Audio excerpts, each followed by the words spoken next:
আজ আপনাদেরকে দেখাবো আমার শখের কবিতরের ঘর। এই যে এটা খুব শখের বশত কবিতরের ঘর বানিয়েছিলাম। শখ করে কবিতর পুষবে, খুব শখ। তো যৌথ পরিবারে নিচে জায়গা নাই, তখন দোতলার উপরে ঘর করে বড় করে ঘর করেছিলাম। মানে ছাদের অনেক তাপ নিচে নামে, তো ভাবছিলাম যে ছাদের উপরে ঘর করলে হয়তো জিনিসটা ঠান্ডা হবে। বড় করে ঘর করেছি।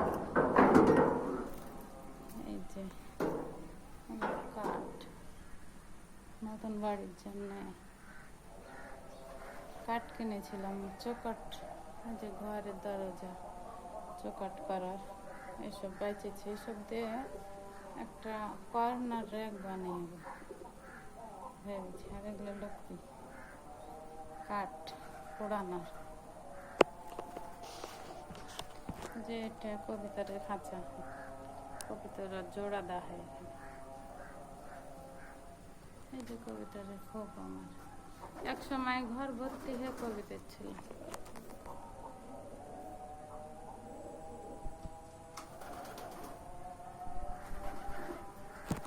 আয় আয় আয় আয় আয় আয় আয় আয় আয় আয় আয় আয়, তোরে খাবার শেষ হয়ে গেছে রে, খাবার নিয়ে আসতে হবে। আয় আয়, এখানে খাবার নাই নাকি? শেষ খাবার?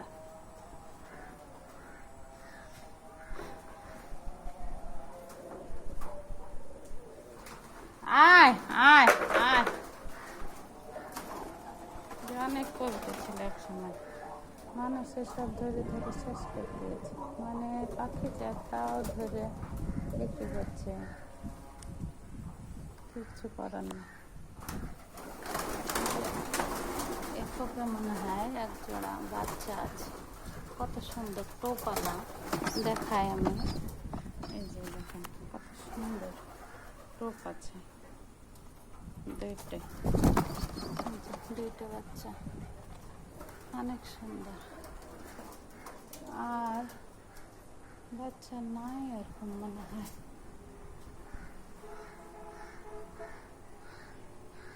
বাচ্চা একসময় প্রত্যেকটা খোপে খোপে বাচ্চা থেকেছে, বাচ্চা বিক্রি করছি, বাড়িতে খেয়েছি। এখন আর মানে আমাদের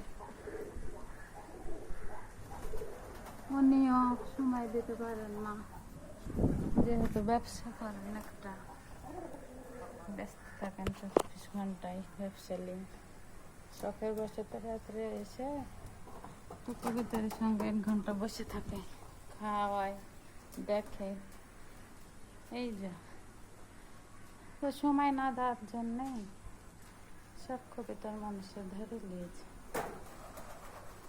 এখন আছে খুব অল্প পরিমাণে। তো মনে করছে ওই বাড়িতে যদি যাই তো এভাবে ছাদে ঘর বানাবো, ওখানে কবিতর কিছুটা রাখবো।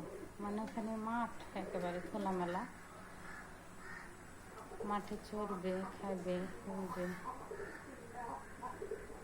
এতটা হয়তো খাবার দিতে হবে না। এখানে বদ্ধ পরিবেশে, মানে কাহারি বাড়িতে একটু যাচ্ছে তো খাবার ছেটায় ধরে নিচ্ছে, আর সব সময় খাবার রাখতে হয়েছে পারে না, তো বাইরে গেলে মানুষ ধরে দিচ্ছে।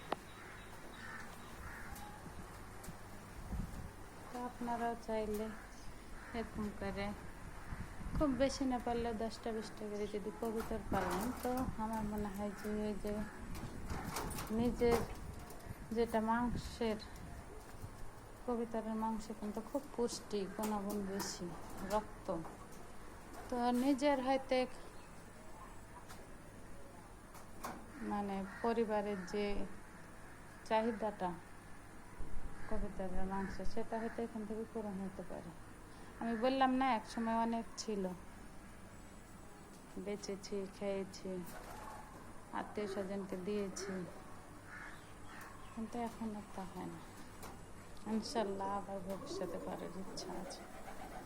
যেগুলো হলো আচার, রোদরে দিতে হয়, রোজ রোজ নিচে নিয়ে যাওয়া নিয়ে আসা খুব কষ্টকর। ওই জন্যে এখানে রেখেছি, যেখান থেকে ছাদে রোদ দেবো আবার তুলবো, দিয়ে রোদ দেওয়া হয়ে গেলে তখন নিয়ে যেয়ে নিচে রাখবো খাবার জন্য। আমাদের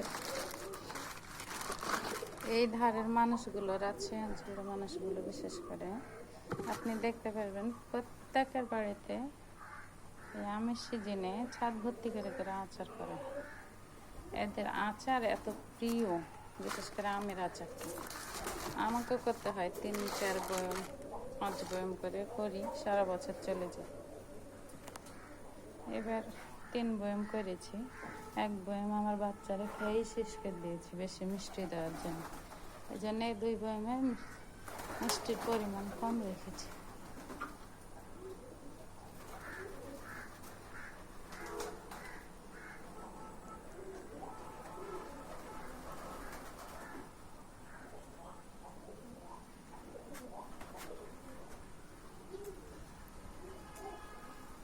এখানে বড় বড় হাঁড়িতে বালতিতে পানি ধরে রেখেছি গাছে দেওয়ার জন্য, মানে নিচে থেকে পানি দুহে আনা খুব কষ্টকর। আমাদের বাড়িতে মোটর না, মানে কল ব্যবহার করি আমরা,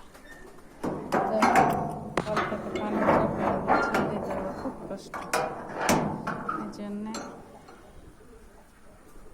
ছাদেই বালতি পাতায় রাখি, বৃষ্টি হয় তখন পানিগুলো জমা হয়, এই পানি তখন গাছে দিই।